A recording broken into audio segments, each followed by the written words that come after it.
Hi, and welcome back to Bill's Cichlid room. Well, the restocking of the fish room is going really well. If you've seen last week's video, you see I got some unusual species. What I've got to show you today, it's two pairs of really special fish. So these are rare cichlids. I have kept them before, and in fact I already had one in the fish room. But these ones, they've come to me from the world-renowned YouTuber Andy Woods. He's closing down some of his tanks. So he reached out via Paul Needham, big fish lad, to see if there was anything that I wanted. So these were on the list, so I jumped at the chance. A good friend of mine, Kevin, went to collect them for me yesterday down to Birmingham, and I got them last night. So they've been in the tank overnight. I've aquascaped one of the tanks, put some plants in there, or plastic plants in there for them, and yeah, they're settling down really well. So let's have a look at the Thomas Cichlid as Fracky.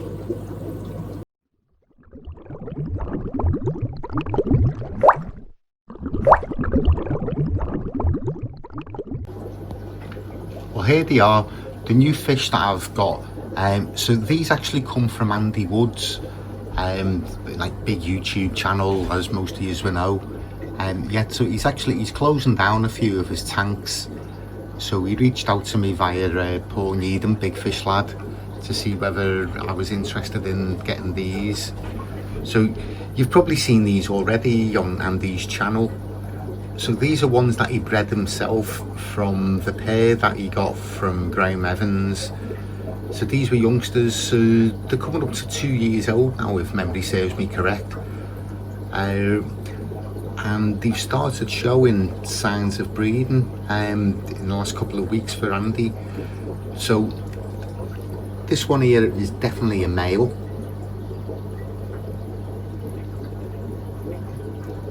This one we're not so sure, but we think it's a male. And these two are two females. So what Andy said is the big male has actually been pairing off with the two females, and he believes that this one's a subdominant male. So fantastic fish these. If you've been following the channel for a while, you know I got a group of 6 of them from Wharf Aquatics, and they come down with the disease and I lost them all, unfortunately. Graham actually did replace them for me, which I was really grateful for, and I think it was the same disease. So I actually lost 5 of them, but I've still got one, which is a female, which I'll show you in a second. But yeah, the idea is leave these for a few weeks, let them settle in, get acclimatized to the new surroundings. And what I'll probably end up doing is introducing the female that I've got into this group and see what happens. So I may just end up with 2 pairs.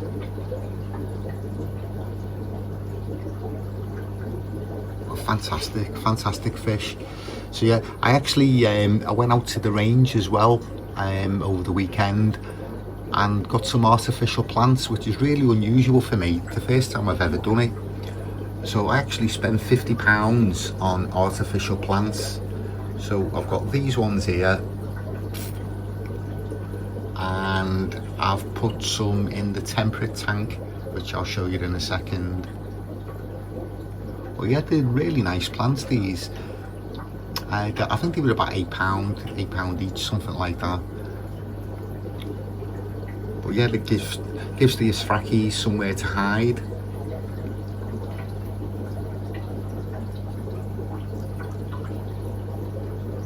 So yeah, no doubt we'll be doing lots of updates on these over the coming months, and fingers crossed we actually get some breeding going with them, because I'd love to get these into the hobby, make them more accessible, because they are a rare cichlid. Yeah, the male's fantastic, the coloration in him. You're considering he was in a bag yesterday for for about 3 hours, and into new surroundings. Yeah, he's coloured up really nice. So let's have a look at the female that I've had for, I think I've had them for over 12 months now. So let's have a look at her and we can see what you think, whether it would be a good match for these. So this is the female that I've had growing on. So I've had her for just over 12 months, as I say. So she was like part of a group of 6. But yeah, the other 5 unfortunately all passed on. So I'd say she was about 5.5 inches,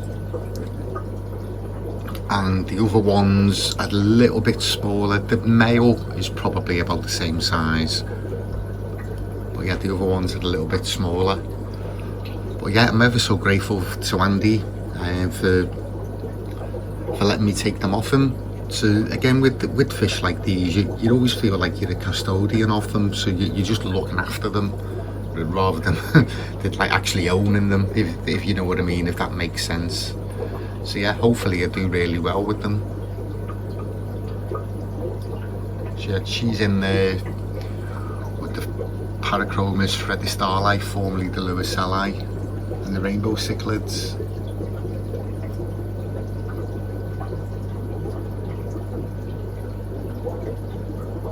Yeah, but she busts this tank. The Parachromis, he's like really quiet, no aggression off him at all, as he starts chasing the Astraki. But let's have a quick look at the temperate tank with the plants and the setup I've done with that one.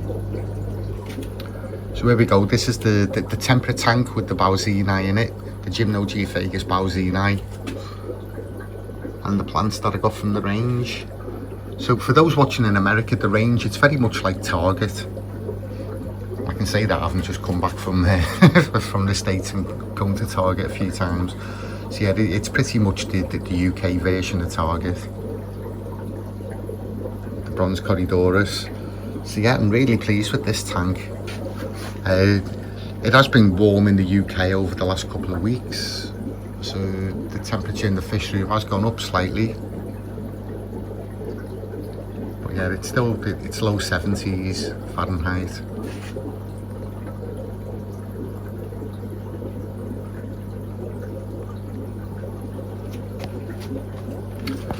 So with the Bauxini, so I've had them for a week now. I've been studying them. So I think there's 2 males and 4 females. So that's a male there. You can tell with all the sparkles in its dorsal fin.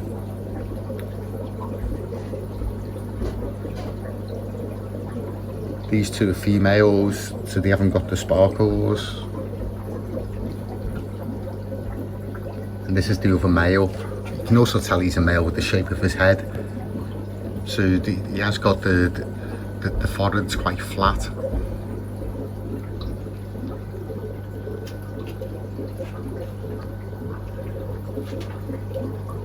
So yeah, I've got high hopes for these and this whole tank.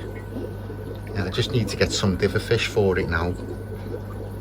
Some tetras, preferably some Buenos Aires tetras, because they can take the cooler temperatures. But if anybody knows any other tetras that can take the cooler temperatures, let me know. And I'll add them to the list in case I can't find any of the Buenos Aires ones.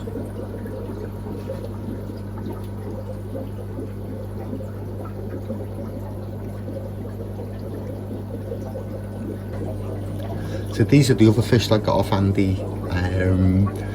So I think there's 12 of them. The Parachromis, Red Tiger Motos, the Monty Gwents. So yeah, they're only tiny. They're about just over 1 centimetre, 2 centimetres in size. There's about 12 of them. So yeah, I'll grow them on and hopefully get a pair of those for the future.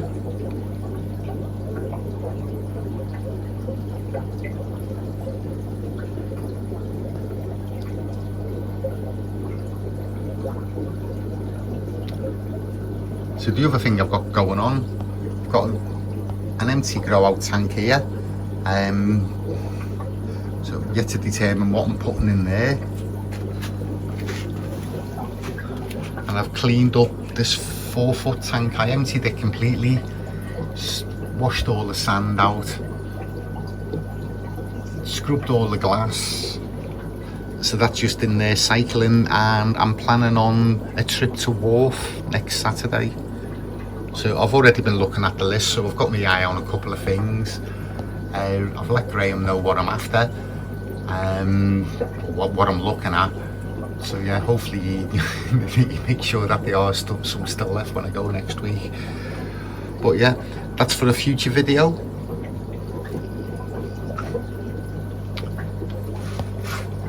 The Guanacara, they're still there. They've had those a week now. There's 6 of them in that tank, believe it or not, all hiding behind the back. The Montezuma swordtails and the Corridorus equians. So yeah, it's restocking the fish room's going really well.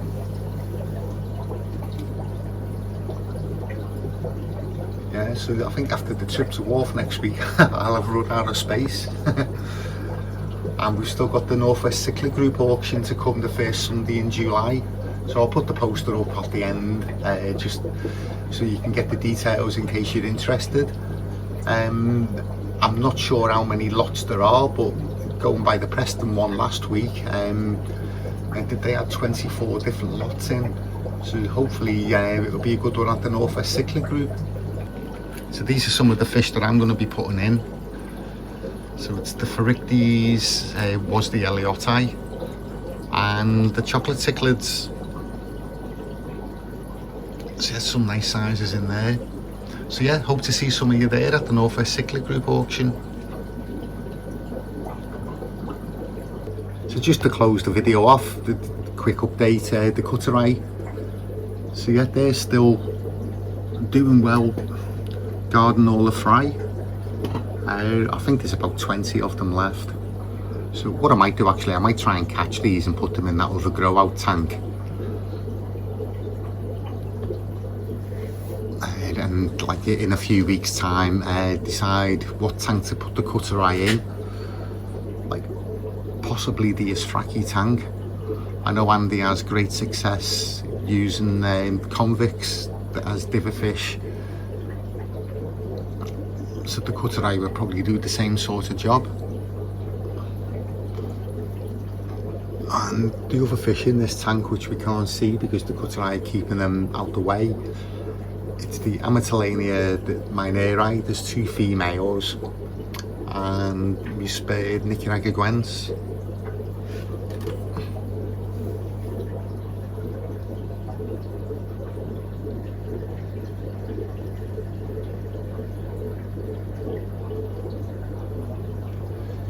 Yeah, so if I move some of these fish around, that's another 4-foot tank that I've got, just in case anything catches me fancy at Wharf.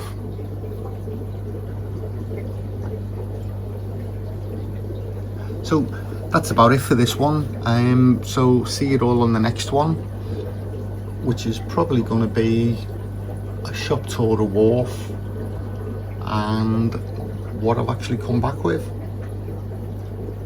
So don't forget to hit the subscribe button, click the like button, the share button, all the normal stuff, and I'll see you all soon.